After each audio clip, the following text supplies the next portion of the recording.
2025년 늦가을 몽골 울란바토르 외곽의 초원이었습니다. 마른 풀 위로 찬바람이 지나가고 있었습니다. 그 한가운데 67된 한 사람이 서 있었습니다. 그는 두 팔을 천천히 들어 올렸습니다. 그리고 아무 말 없이 울기 시작했습니다. 옆에 있던 사람들이 놀랐습니다. 평생 감정을 얼굴에 드러내지 않던 사람이었기 때문입니다. 사람들이 물었습니다. 무엇을 보셨습니까? 그는 이렇게 대답했다고 전해집니다. 너무 좋은 것을 보았기 때문이다. 이해가 되십니까? 저는 처음에 이 말을 이해하지 못했습니다. 좋은 것을 보았는데 왜 웁니까? 좋은 미래를 보았다면 웃어야 하지 않습니까? 그 한마디의 뜻을 알아내는데 저는 꽤 오랜 시간이 걸렸습니다. 그리고 그 뜻을 알고 난 뒤에는 솔직히 말씀드려서 마음이 무거워졌습니다. 그 사람의 이름은 알탄 침바트라고 전해집니다. 몽골 초원에서 태어나 평생 조상의 땅과 오래된 전통을 지켜왔다고 알려진 인물입니다. 몽골 말로 알탄은 황금을 뜻한다고 합니다. 황금처럼 빛나지만 강철처럼 쉽게 부러지지 않는 사람, 사람들이 그의 이름에 붙여준 뜻이라고 합니다. 먼저 한 가지는 분명히 말씀드리고 시작하겠습니다. 오늘 전해드리는 이야기는 역사적으로 검증된 기록이 아닙니다. 이 인물도 그가 남겼다는 말들도 독립적으로 확인된 부분이 많지 않습니다. 정해진 미래도 아닙니다. 그러니 예언이라는 말에 너무 무게를 두지 마시고 초원에서 전해 내려오는 하나의 이야기로 들어주시면 좋겠습니다. 다만 그 이야기 안에는 오늘을 사는 우리가 한 번쯤 생각해 볼 질문이 들어 있습니다. 저는 그 질문 때문에 이 이야기를 준비했습니다. 오늘 여러분과 나눌 이야기는 세 가지입니다. 첫째, 그가 2026년 이후의 한반도를 어떻게 보았는가? 둘째, 왜 하필 몽골이라는 나라가 우리 이야기에 등장하는가? 셋째, 그리고 가장 중요한 것입니다. 그가 초원에서 흘렸다는 눈물의 진짜 이유가 무엇인가? 마지막 세 번째 이야기는 영상 끝부분에 준비해 두었습니다. 미리 말씀드리자면 그 대목은 예언이라기보다 우리 자신에 대한 이야기에 가깝습니다. 저는 그 부분을 정리하면서 몇 번이나 손을 멈췄습니다. 부디 끝까지 함께 해주시기 바랍니다. 이야기가 마음에 닿으셨다면 구독과 좋아요를 눌러주십시오. 그리고 댓글에 짧게 한 줄만 남겨주시기 바랍니다. 함께 잘 살아봅시다. 이 6글자면 충분합니다. 남겨주신 글은 제가 하나하나 읽겠습니다. 그럼 이야기를 시작하겠습니다. 사람들이 이 인물의 말에 귀를 기울이게 된 데에는 이유가 있었다고 합니다. 2019년의 일이라고 전해집니다. 그는 이런 말을 남겼습니다. 바람이 병을 싣고 온다. 세상이 멈춘다. 그때 사람들은 그 말을 흘려들었습니다. 바람이 병을 씻는다는 표현이 무슨 뜻인지 아무도 몰랐습니다. 그러나 이듬해 세상이 어떻게 되었는지는 여러분이 저보다 더 잘 기억하실 것입니다. 상가의 문이 닫혔고 명절에 자식들이 오지 못했고 병원 앞에 줄이 길게 늘어섰습니다. 세상이 정말로 한번 멈췄습니다. 2022년에는 또 다른 말이 전해집니다. 곰이 다시 일어난다. 평온이 불타고 겨울이 더 추워진다.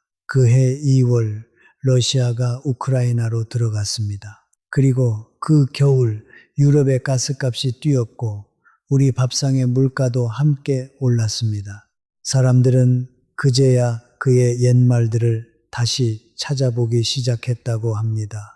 여기서 제가 한 가지를 더 붙여드리겠습니다. 이런 이야기는 언제나 맞은 것만 남고 틀린 것은 조용히 사라집니다. 그것이 예언이라는 것의 오래된 속성입니다. 저는 그 점을 여러분께 숨기고 싶지 않습니다. 그러니 맞았다, 틀렸다를 따지기보다 그 말이 가리키는 방향을 함께 보시면 좋겠습니다. 그런데 2025년 가을 그가 다시 입을 열었을 때는 달랐다고 합니다. 이번에는 러시아도 아니었고 유럽도 아니었습니다. 그가 바라본 곳은 동쪽이었습니다. 바로 이 땅 한반도였습니다. 그는 눈물을 닦고 이렇게 말했다고 전해집니다. 동쪽의 형제들이여 들으라. 붉은 말의 해가 온다. 그 해에 모든 것이 시작된다. 붉은 말의 해. 2026년을 두고 한 말입니다. 전통적인 간지로 2026년은 병오년입니다. 병은 불의 기운을 품은 글자이고 오는 말을 뜻합니다. 그래서 사람들이 이 해를 붉은 말의 해라고 부르기도 합니다. 지금 이 영상을 보고 계신 바로 이 해의 이야기입니다. 말은 무엇을 뜻하겠습니까? 속도입니다. 그리고 이동입니다. 한자리에 머무르지 않는 짐승입니다. 그렇다면 붉은색은 무엇이겠습니까? 불입니다. 태우는 힘이고 동시에 씻어내는 힘입니다. 그는 이렇게 말했다고 합니다. 붉은 말이 초원을 가로지른다. 그 말은 멈추지 않는다. 더 동쪽으로 달려간다. 낡은 것들이 타오른다. 가짜 돈, 가짜 이름, 거짓으로 쌓아 올린 것들이 불길 속에서 모습을 드러낸다. 2026년에 한국에서 정확히 어떤 일이 일어난다고 그가 짚었던 것은 아니라고 합니다. 다만 전해지는 말들을 모아놓으면 하나의 그림이 만들어집니다.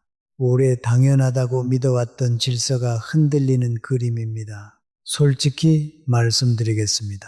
이 대목은 예언이 아니어도 우리가 이미 몸으로 느끼고 있는 것입니다. 시장에 가보십시오. 3, 4년 전과 값이 같은 물건이 몇 개나 됩니까? 자식들의 일자리가 예전 같습니까?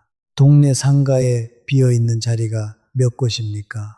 뉴스를 켜면 서로 다른 두 개의 나라 이야기를 듣는 것 같지 않으십니까?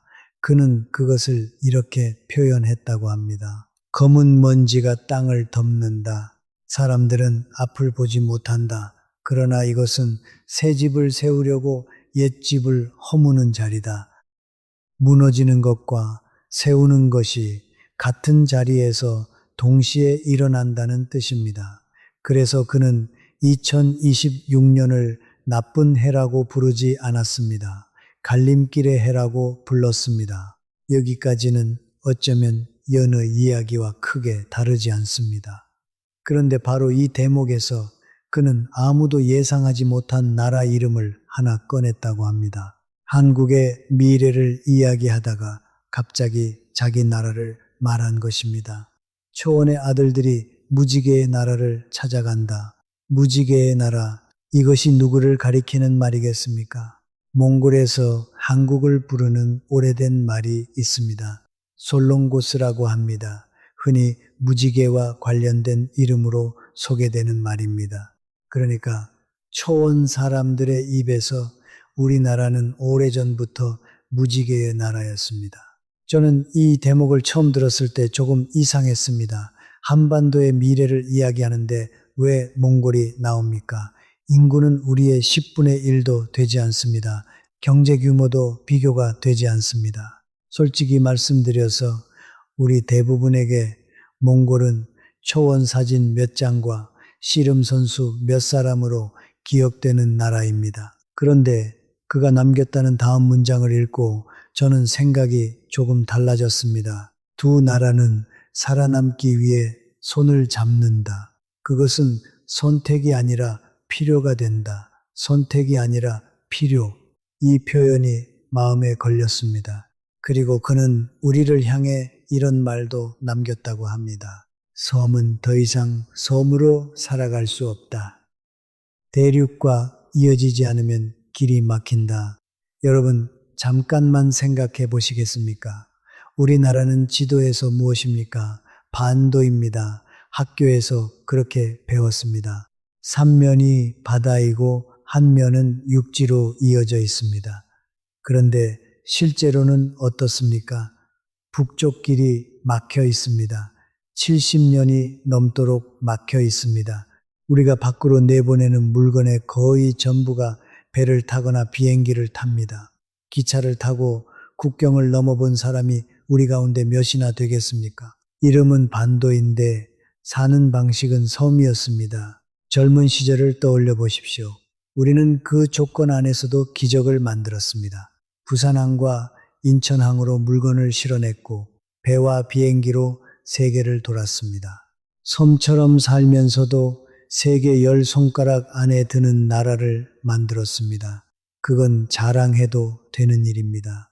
다만 그가 걱정한 것은 앞으로였다고 합니다. 자원, 무역, 안보, 새로운 공급망, 이 모든 문제가 앞으로는 우리에게 대륙으로 이어지는 길을 요구하게 된다는 것이었습니다. 그리고 그 길의 첫 번째 문을 몽골이 먼저 열어준다고 했습니다. 몽골이 문을 연다. 그 문을 지나면 다른 세계가 보인다. 그렇다면 그 문 너머에는 무엇이 있겠습니까? 그가 남긴 말 중에 가장 이해하기 어려운 비유가 바로 다음에 나옵니다. 뼈와 살이라는 말입니다. 이 말의 뜻을 풀어보면 두 나라가 왜 서로를 필요로 하는지가 아주 선명해집니다. 뼈는 초원에 있다. 살은 바다에 있다. 따로 있으면 약하고 함께 있으면 거인이 된다. 2027년과 2028년을 이야기하면서 그가 남겼다는 말입니다. 뼈는 몽골을 가리킨다고 해석됩니다. 몽골은 땅이 넓습니다. 우리 남한의 15배가 넘습니다. 그 땅 아래에 구리와 석탄, 그리고 요즘 세계가 서로 가지려고 다투는 광물들이 묻혀 있습니다. 그런데 사람이 적습니다. 나라 전체 인구가 우리 부산과 대구를 합친 것보다도 적습니다. 공장도 부족하고 기술도 부족하고 무엇보다 돈이 부족합니다. 큰 뼈대는 있는데 그 뼈를 움직여줄 근육이 없는 것입니다. 우리는 어떻습니까? 정반대입니다. 땅은 좁습니다. 기름 한 방울 나지 않습니다. 광물도 거의 없습니다. 그런데 공장이 있습니다. 기술이 있습니다. 사람을 가르치는 학교가 있고 항구가 있고 도로가 있고 전기가 끊기지 않습니다. 반도체를 만들고 배터리를 만들고 배와 자동차를 만듭니다. 움직일 수 있는 살과 근육은 있는데 딛고 설 뼈대가 없는 것입니다. 그래서 그는 이렇게 말했다고 합니다. 둘이 만나면 서로 비어있던 자리가 채워진다. 2027년에서 2028년 사이 한국 기업들이 몽골로 더 깊이 들어가기 시작한다고 그는 보았습니다. 원재료를 캐서 그냥 실어오는 방식이 아닙니다. 현지에서 가공하고 연구시설을 세우고 사람을 기르는 방식입니다. 몽골 청년들은 한국에서 기술과 경영을 배웁니다. 한국 청년들은 몽골에서 새로운 자리를 찾습니다. 그는 이것을 보이지 않는 결합이라고 불렀다고 합니다. 지도 위에는 두 나라가 그대로 있습니다. 국기도 다르고 정부도 다릅니다. 그러나 산업과 교육과 사람의 움직임은 하나의 공간처럼 이어집니다. 한 나라가 되는 것이 아니라 서로 없으면 곤란한 사이가 되는 것입니다. 여기서 그는 아주 오래된 이야기를 꺼냈다고 합니다. 고려와 몽골의 인연입니다. 우리 역사에서 그 시절은 아픈 기억입니다. 전쟁이 있었고 백성이 끌려갔고 절이 불탔습니다. 그러나 그 뒤에 왕실끼리 혼인이 이어졌고 사람과 물건과 말이 오갔습니다. 갈등과 교류가 함께 있던 복잡한 시간이었습니다. 그래서 그는 이렇게 말했다고 전해집니다. 1000년 전에도 서로를 만났고 1000년 뒤에도 다시 만난다. 저는 이 문장을 여러 번 곱씹었습니다. 원한만 남기면 다시는 못 만납니다. 그렇다고 아픔을 잊어버리자는 말도 아닙니다. 기억은 하되 그 기억이 앞길을 막는 담이 되게 하지는 말자는 뜻으로 저는 읽었습니다. 우리 세대는 그 어려움을 누구보다 잘 압니다. 일본을 생각하면 마음이 복잡해지는 그 심정 말입니다. 그런데 여기서 이야기가 한번 크게 꺾입니다. 그는 한국과 몽골이 손을 잡는 데에 또 다른 목적이 있다고 했다는 것입니다. 이것은 다음 문을 열기 위한 준비다. 다음 문. 그 문은 어디에 있겠습니까? 북쪽입니다. 그는 2029년을 이야기하며 갑자기 북한을 언급했다고 합니다. 북쪽에 문이 열린다. 닫혀있던 땅이 다시 숨을 쉰다. 흥미로운 것은 여기서부터입니다. 그는 전쟁이라는 말을 쓰지 않았다고 전해집니다. 폭격도 진격도 붕괴도 아니었습니다. 그가 쓴 표현은 이랬습니다. 별 하나가 떨어진다. 체제가 멈춘다. 명령을 내려도 움직이지 않는다. 명령을 내려도 움직이지 않는다. 이 문장이 무섭습니다. 밖에서 군대가 밀고 들어가 무너뜨리는 그림이 아닙니다. 오래된 기계가 부품을 하나씩 잃어가다가 어느 날 조용히 멈추는 그림입니다. 경제가 버티지 못하고 권력 안에서 다툼이 생기고 사람들의 생각이 조금씩 달라지고 그런 것들이 오랫동안 쌓이다가 한계에 닿는 모습입니다. 그렇다면 그 순간 우리가 곧바로 올라가면 되는 것입니까? 그는 고개를 저었다고 합니다. 남쪽이 너무 빨리 들어가면 부딪힌다. 북쪽 사람들의 마음이 아직 준비되지 않았다. 이 대목에서 저는 마음이 서늘해졌습니다. 왜냐하면 이건 예언이 아니라 상식이기 때문입니다. 70년 넘게 다른 체제에서 살아온 사람들입니다. 말은 같아도 사는 방식이 다릅니다. 배운 것이 다르고 서로에 대해 알고 있는 것도 다릅니다. 우리가 아무리 좋은 마음으로 올라가도 저쪽에서는 그것을 점령으로 받아들일 수 있습니다. 도우러 간 사람이 침입자가 되는 것은 한순간입니다. 독일이 하나가 되던 때를 기억하십니까? 그 나라는 우리보다 준비가 훨씬 잘 되어 있었습니다. 그런데도 서로를 이해하는데 한 세대가 걸렸습니다. 그때 중간에 서줄 나라가 필요하다고 그는 말했습니다. 그리고 그 자리에 몽골을 놓았습니다. 초원의 트럭이 북쪽으로 간다. 식량과 약을 싣고 들어간다. 왜 하필 몽골이겠습니까? 여기에는 나름의 이치가 있습니다. 몽골은 북쪽과도 오래 관계를 이어온 나라입니다. 과거 같은 진영에 속했던 시절이 있었기 때문입니다. 그러면서 동시에 우리와도 사이가 나쁘지 않습니다. 양쪽 모두와 말이 통하는 흔치 않은 자리에 서 있는 것입니다. 그가 그린 그림은 이렇습니다. 몽골의 이름으로 식량과 약과 생필품이 북쪽으로 들어갑니다. 그런데 그 물자와 비용의 상당 부분은 남쪽에서 나옵니다. 처음에 북쪽 사람들은 그것을 초원에서 온 도움으로 압니다. 그러나 시간이 지나면 알게 됩니다. 그 뒤에 누가 있었는지를. 그때부터 마음이 조금씩 달라진다고 그는 말했습니다. 1년이 지나면 남쪽 사람들이 북쪽 땅을 밟는다. 2년이 지나면 경계가 흐려진다. 이것은 어느 날 갑자기 평양에 태극기가 올라가고 통일이 선포되는 장면이 아닙니다. 훨씬 느리고 훨씬 조용한 과정입니다. 사실 저는 이 대목이 이 이야기 전체에서 가장 현실적이라고 생각합니다. 2031년 그가 보았다는 한반도에는 여전히 두 개의 정부가 있습니다. 선은 지도 위에 그대로 남아 있습니다. 그런데 그 선의 의미가 달라져 있습니다. 지도에는 선이 남아 있지만 사람의 마음에서는 선이 사라진다. 기업이 북쪽에 공장을 세웁니다. 북쪽 사람이 남쪽에서 일하고 공부합니다. 남쪽 사람들이 백두산에 오르고 평양냉면을 먹으러 갑니다. 총을 겨누던 자리에서 경계 임무가 줄어듭니다. 지뢰가 걷히고 철조망에 문이 생깁니다. 그가 남겼다는 말 중에 가장 아름다운 문장이 여기에 있습니다. 명령이 먼저가 아니다. 사람들이 먼저 서로를 이웃으로 보기 시작한다.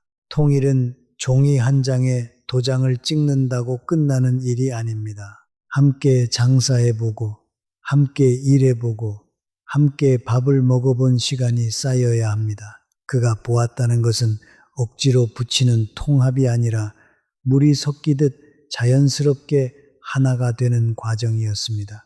여러분께서는 어떻게 생각하십니까? 살아 생전에 그런 날을 보실 수 있을 것 같으십니까? 저는 그 질문에 자신 있게 답하지 못하겠습니다. 다만 한 가지는 압니다. 그날이 온다면 그 시작은 정치가 아니라 사람의 마음일 것입니다. 그리고 2033년 이야기의 절정이 나옵니다.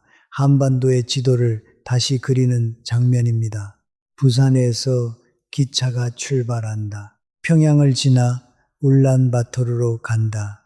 그리고 멈추지 않고 서쪽으로 달린다. 한번 그림을 그려보시겠습니까? 부산에서 기차가 떠납니다. 서울을 지납니다. 예전 같으면 여기서 멈췄습니다. 그런데 멈추지 않습니다. 개성을 지나고 평양을 지납니다. 국경을 넘어 초원으로 들어갑니다. 울란바토르를 거쳐 시베리아로 올라가고 거기서 다시 서쪽으로 달립니다. 그 끝은 유럽입니다. 사람들은 그것을 철의 실크로드라고 부른다고 했습니다. 지금 우리 물건은 대부분 배를 탑니다. 부산에서 유럽까지 배로 가면 한 달이 훨씬 넘게 걸립니다. 그런데 육로가 열리면 그 시간이 크게 줄어듭니다. 반대로 유럽과 중앙아시아와 초원의 자원이 육로를 타고 우리에게 들어옵니다. 그때 우리나라는 무엇이 되겠습니까? 그는 이렇게 말했다고 합니다. 한국은 더 이상 섬이 아니다. 한국은 대륙의 문이 된다. 대륙의 문. 저는 이 표현을 아주 오래 생각했습니다. 문이라는 것은 무엇입니까? 지나가는 자리입니다. 그런데 지나가는 자리에 서 있는 사람이 가장 많은 것을 봅니다. 오가는 물건이 다 그 앞을 지나기 때문입니다. 예로부터 나루터를 가진 마을이 잘 살았던 이유가 그것입니다.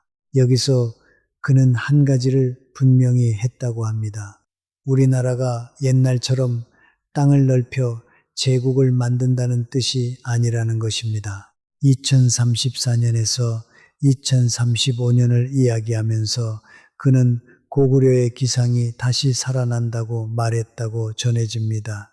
이 말만 들으면 어떤 분들은 군사 강국을 떠올리실지도 모르겠습니다. 그런데 그의 설명은 달랐다고 합니다. 칼과 말로 세운 제국이 아니다. 기술과 문화로 이어진 새로운 힘이다. 고구려가 어떤 나라였는지 잠깐 생각해 보십시오. 고구려는 농사 짓는 문화와 말 타는 문화가 만나는 자리에서 자랐습니다. 밭이 있고 초원이 있었습니다. 성을 쌓는 사람과 말을 달리는 사람이 한 나라 안에 함께 있었습니다. 서로 다른 삶의 방식이 한 지붕 아래 섞여 있었기 때문에 강했던 것입니다. 그는 지금의 한국과 몽골 사이에서도 비슷한 모습을 보았다고 합니다. 우리의 기술과 도시, 저쪽의 자연과 초원, 두 세계가 서로 비어있는 자리를 채우는 모습입니다.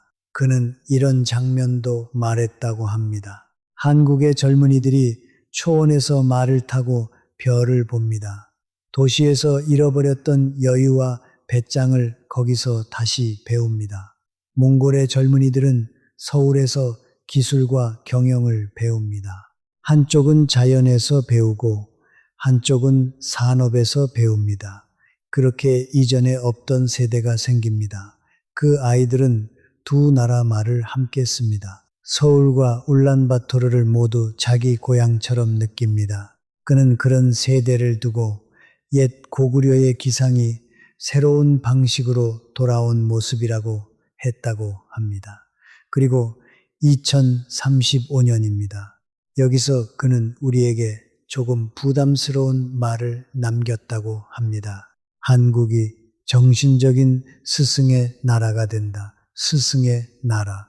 이것이 무슨 뜻이겠습니까? 세계를 지배한다는 뜻이 아닙니다. 돈이 제일 많은 나라, 군대가 제일 강한 나라라는 뜻도 아닙니다. 그는 이렇게 말했다고 합니다. 세계가 한국을 바라본다. 돈 때문이 아니다. 무기 때문도 아니다. 그들이 살아온 방식 때문이다. 살아온 방식. 여러분, 이 대목에서 저는 잠시 멈추고 싶습니다. 왜냐하면 여기서부터는 예언 이야기가 아니라 이 영상을 보고 계신 여러분의 이야기이기 때문입니다. 우리나라는 전쟁을 겪었습니다. 나라가 반으로 갈렸습니다. 세계에서 가장 가난한 나라 축에 들었습니다.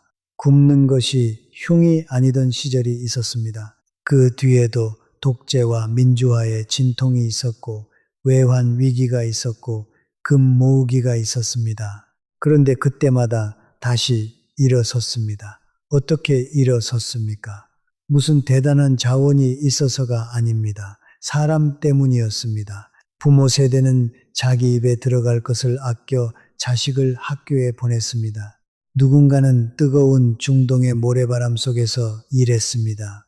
누군가는 독일의 탄광으로 내려갔고 누군가는 독일의 병원에서 밤을 새웠습니다. 공장에서 미싱을 돌리며 동생 학비를 붙였습니다. 새벽 시장에 좌판을 펴고 국을 끓였습니다.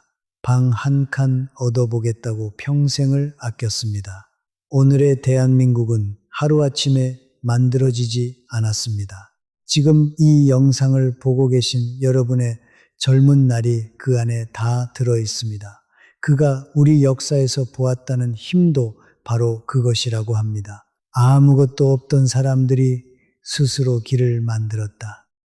그래서 2035년에는 한류가 노래와 드라마에만 머물지 않는다고 했습니다. 처음에는 음악과 드라마를 보고 왔던 세계의 젊은이들이 나중에는 다른 것을 궁금해하기 시작한다는 것입니다. 이 나라가 어떻게 그 가난에서 일어섰는지, 전쟁과 분단 속에서 어떻게 경제와 민주주의를 함께 세웠는지 그것을 배우러 온다는 것입니다. 자, 이제 처음의 질문으로 돌아가겠습니다. 이렇게 좋은 미래를 보았다면서 그는 왜 초원에서 울었겠습니까? 사람들이 그에게 물었다고 합니다. 그는 이렇게 대답했습니다. 기쁘면서 동시에 슬프기 때문이다. 기쁜 이유는 분명했습니다. 두 나라의 협력, 한반도의 평화, 끊어진 철길, 총성 없는 결합, 새로운 대륙의 시대. 그런데 슬픈 이유는 단 하나였다고 합니다. 이 미래는 정해진 것이 아니다. 그가 보았다는 것은 여러 갈래 길 가운데 가장 좋은 길이었습니다. 조건이 맞을 때만 열리는 길입니다. 사람들이 다른 선택을 하면 그냥 사라지는 길입니다. 그가 가장 두려워한 것이 무엇이었는지 아십니까?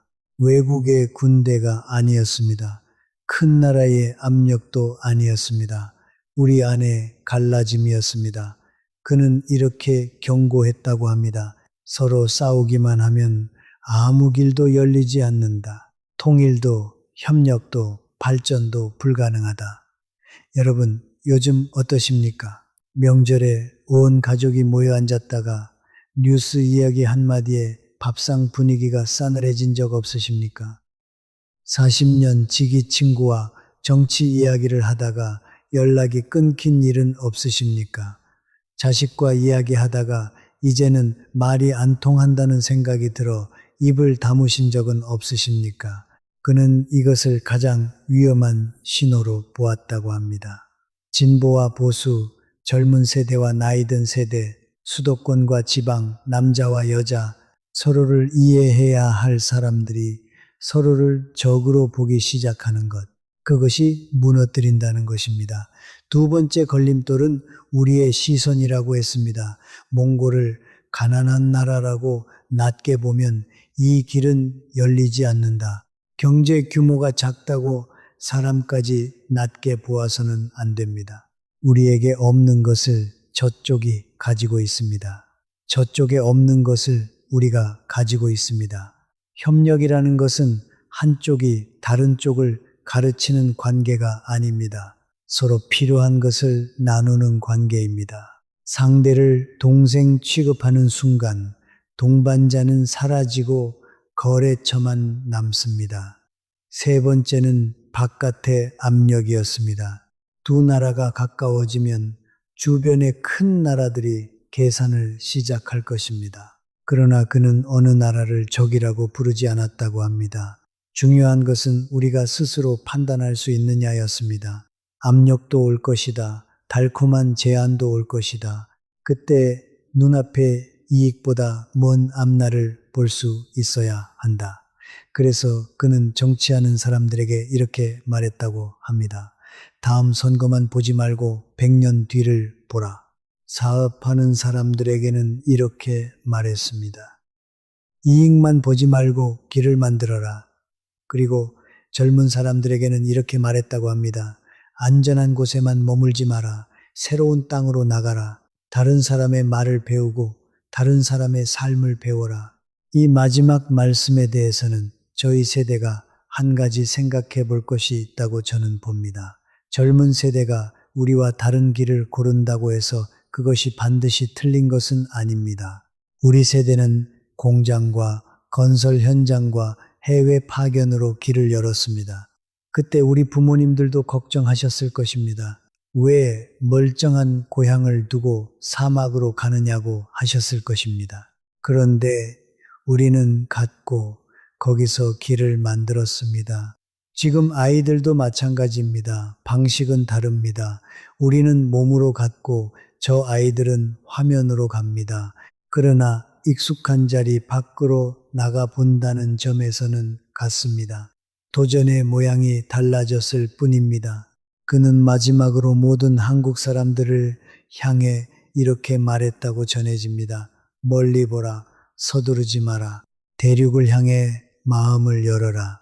과거의 적도 미래에는 동반자가 될 수 있다. 이 말이 몽골만을 뜻하지는 않을 것입니다. 북쪽도 마찬가지입니다. 70년 넘게 총을 겨누었다고 해서 영원히 그렇게 살아야 하는 것은 아닙니다. 일본도 마찬가지입니다. 역사의 잘못을 잊자는 뜻이 아닙니다. 잊지 않되 앞으로의 문까지 다 닫아걸 필요는 없다는 뜻입니다. 나라 사이에는 영원한 친구도 영원한 적도 없다는 말이 있습니다. 중요한 것은 우리가 우리의 원칙을 가지고 관계를 만들어 가는 것입니다. 그리고 무엇보다 우리끼리 서로를 적으로 만들지 않는 것입니다. 그는 2025년 가을 초원에서 이야기를 마친 뒤로 더 이상 공개적인 말을 하지 않았다고 전해집니다. 사람들이 찾아가 새로운 이야기를 물었을 때 그는 이렇게 대답했다고 합니다. 내가 할 말은 다 했다. 이제는 너희가 선택할 차례다. 결국 이 이야기에서 중요한 것은 날짜가 아닙니다. 2026년, 2029년, 2031년, 2033년, 2035년, 이 숫자들이 실제로 맞아떨어지느냐 보다 더 중요한 것은 그 안에서 계속 반복되는 하나의 질문입니다. 고립할 것인가, 연결할 것인가, 갈라설 것인가, 함께 갈 것인가, 진한 원한 안에 머물 것인가, 앞으로 갈 길을 만들 것인가. 예언은 판결문이 아닙니다. 가능성을 보여주는 이야기일 뿐입니다. 좋은 미래는 그냥 오지 않습니다. 준비한 사람에게만 옵니다. 두 나라가 협력하려면 서로를 존중해야 합니다. 남과 북이 가까워지려면 서로의 삶을 이해해야 합니다. 대륙으로 철길이 열리려면 정치와 경제와 안보의 숱한 문제를 풀어야 합니다. 그리고 우리나라가 세계에서 존경받는 나라가 되려면 경제력만으로는 부족합니다. 우리 사회가 먼저 성숙해져야 합니다. 어려운 사람을 못 본 척하지 않아야 합니다. 젊은 사람과 나이 든 사람이 서로의 고단함을 들어야 합니다. 정치가 다르다고 가족과 친구를 끊어서는 안 됩니다. 우리 안에 들어와 사는 외국 사람들을 낮게 보아서도 안 됩니다. 강해질수록 겸손해야 합니다. 성공할수록 어디에서 출발했는지를 기억해야 합니다. 우리나라는 처음부터 강한 나라가 아니었습니다. 전쟁이 끝났을 때 세계에서 가장 가난한 축이었습니다. 수많은 부모가 굶으면서 자식을 가르쳤습니다. 어머니들은 새벽 시장에서 장사를 하셨습니다. 아버지들은 광산과 공사장과 공장에서 몸을 쓰셨습니다. 그 희생 위에 오늘의 대한민국이 서 있습니다. 그러니 우리가 미래를 이야기할 때 가장 먼저 기억해야 할 사람은 유명한 정치인도 예언가도 아닙니다. 이 나라를 실제로 일으켜 세운 평범한 사람들입니다. 바로 여러분입니다. 한번 기적을 만들어 본 국민이라면 다음 어려움도 넘어설 수 있습니다. 저는 그렇게 믿습니다.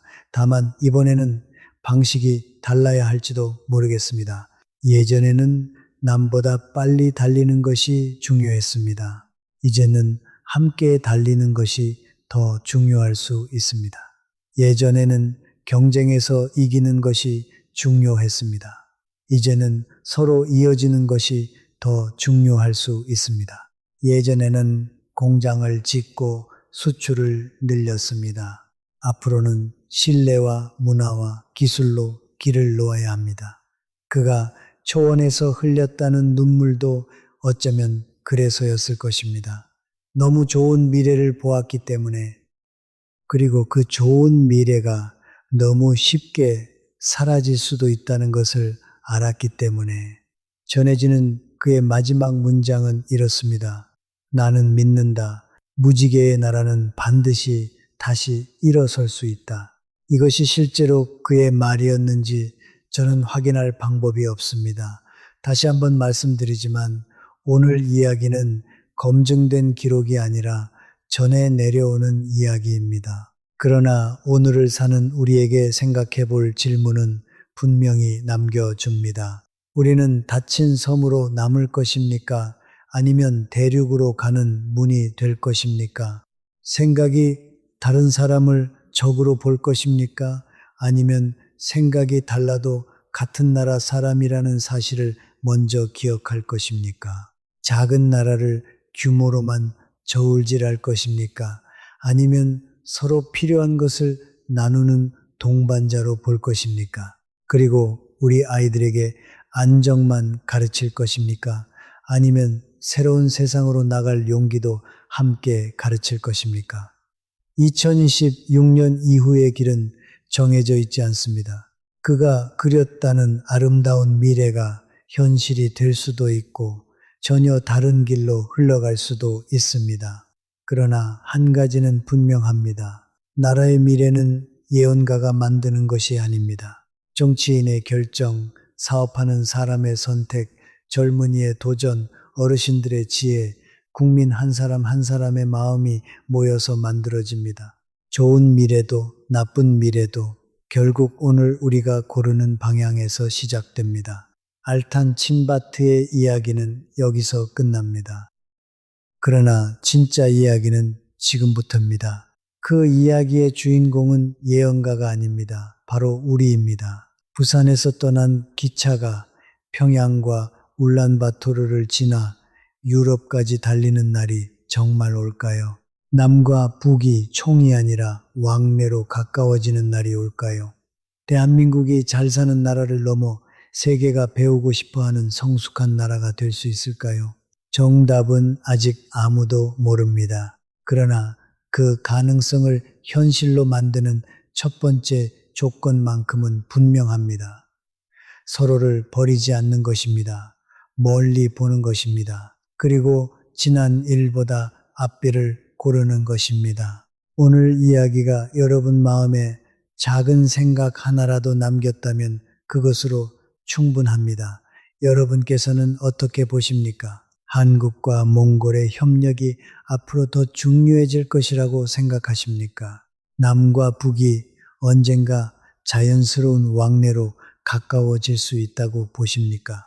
댓글로 여러분의 생각을 남겨주시기 바랍니다. 생각이 다른 분의 글에도 부디 너그럽게 답해 주시면 고맙겠습니다. 그리고 짧게 한 줄, 함께 잘 살아봅시다. 이렇게 남겨주시면 제가 하나하나 읽겠습니다. 여러분의 댁에 평안이 함께하기를, 자녀분들과 손주들이 건강하고 뜻하는 길을 걷게 되기를, 그리고 온 가족이 오래도록 화목하기를 진심으로 바랍니다. 오늘도 끝까지 함께 해주셔서 고맙습니다. 이런 이야기를 계속 듣고 싶으시다면 구독과 좋아요를 부탁드립니다. 다음 이야기에서 다시 뵙겠습니다.